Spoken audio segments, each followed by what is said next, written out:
皆さんこんにちは。大家好。台湾ダーのちょこっと台湾語フレーズ、台湾ダー華語講台義のコーナーです。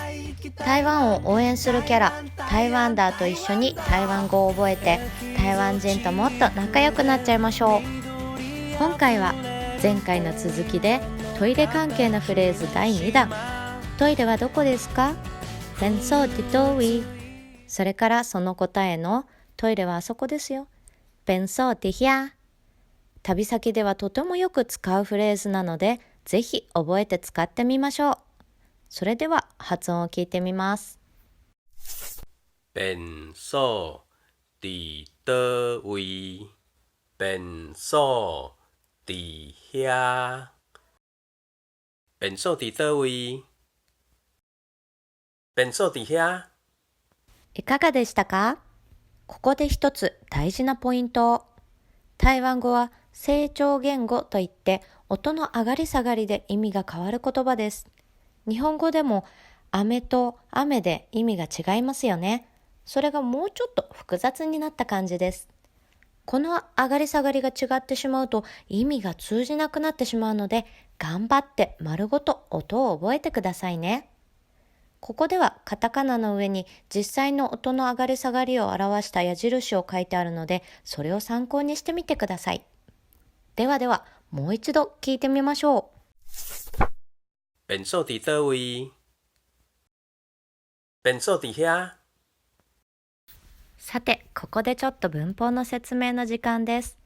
便所はトイレという意味。前回も出てきましたね。日本語の便所から来た言葉で音も似ているので覚えやすい言葉です。ではどこどこにのにもしくはでにあたる言葉です。場所を表す言葉の前にくっつけて使います。例えば私は家にいるよなら我在厝となります。どういはどこと場所を問う疑問詞です。これもとてもよく使います。〇〇はどこにありますか？いますか？は基本的にすべてディトウィとなります。簡単ですね。駅はどこですか？なら車站ディトウィ。タオルはどこですか？なら便金ディトウィとなります。旅行でもとてもよく使うので、ぜひぜひ覚えてくださいね。ひゃはそこ、あそこという場所を示す代名詞です。台湾語ではそことあそこを分けずに自分から遠いものはすべてひゃなので覚えやすいですね。なお、自分から近い場所であるここはチャと言います。ここにありますならディチャ。そこにあります、あそこにありますならディヒャです。では、ここでちょっとクイズタイム。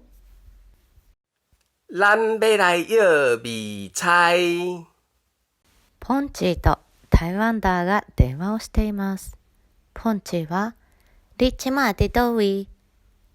あなたは今どこにいるの？と聞きます。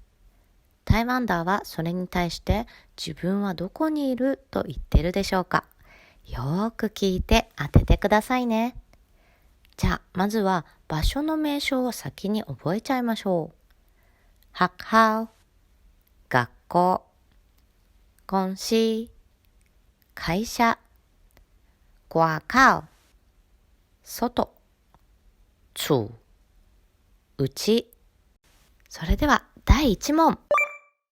你即馬伫倒位？我即馬伫學校。你即馬伫倒位？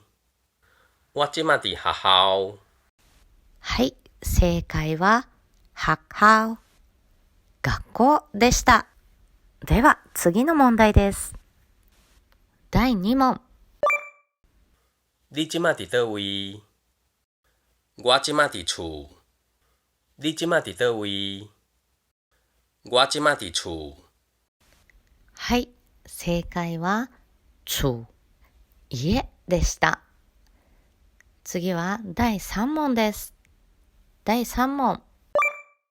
你即馬伫倒位？我即馬伫外口。你即馬伫倒位？我即馬伫外口。はい、正解は外口、外でした。どうでしたか？全問正解できた人、拍手。それでは今日のフレーズをもう一度大きな声で言ってみましょう。便所伫倒位？便所伫遐。便所伫倒位？便所伫遐。便所伫倒位？便所伫遐。いかがでしたか？次回もまた楽しい台湾語フレーズをお届けします。お楽しみに。よかったらチャンネル登録してくださいね。